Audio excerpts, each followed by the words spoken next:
आंबिवली गावामध्ये प्रभूमध्ये आम्ही जे बॅनर लावलेला आहे त्या बॅनरची विटंबना म्हणजे प्लेटने त्या बॅनरला फाडण्यात आलेलं आहे आणि आम्ही रात्री खूप 9 वाजताचे बसलेले होतो तरी पण त्याच्यावर कारवाई झाली नाही। आम्ही एवढंच बोलतो की याच्यावर कडक कारवाई करून त्यांनी आमच्या सर्वांसमेत माफी मागावी हेच विनंती करतो। बाबासाहेब आंबेडकर यांच्या 135व्या जयंतीनिमित्त शिवशोली बस स्टँड परिसरामध्ये बॅनर या ठिकाणी होल्डिंग लावलं गेलं होतं आणि ते बॅनर सकाळी कोणी अज्ञात समाजकंटकांनी ते थोडं फाडलं कोपरा इथं फाडलेलं आहे।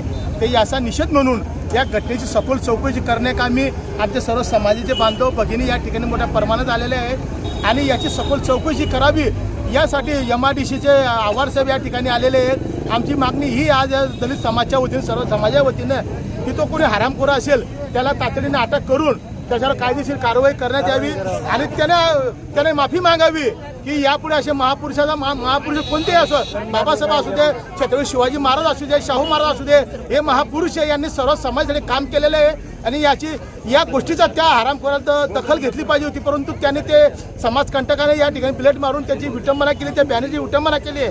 तर आमची एक मागणी आहे प्रशासनाकडे, आम्ही कायदा हातात घेणार नाही, गावाचं वातावरण दूषित करणार नाही। या गावामध्ये सर्व जाती धर्माचे लोक राहतात, चांगल्या प्रकारचे लोक या ठिकाणी राहतात। आमची ही भूमिका आहे आज आव्हाड साहेबांकडे की त्या हरामखोराला अटक करून आणि एका दुसऱ्या मुलांनी त्याचे स्टेटस ठेवलेलं आहे फाडल्याचं, त्याला बी अटक करून या घटनेची निष्पक्षपणे चौकशी करून त्याच्यावर कायदेशीर कारवाई करून त्याने या इथे माफी मागावी जनतेची, आपल्या समाजाची, अशी आपण या ठिकाणी मागणी केलेली आहे।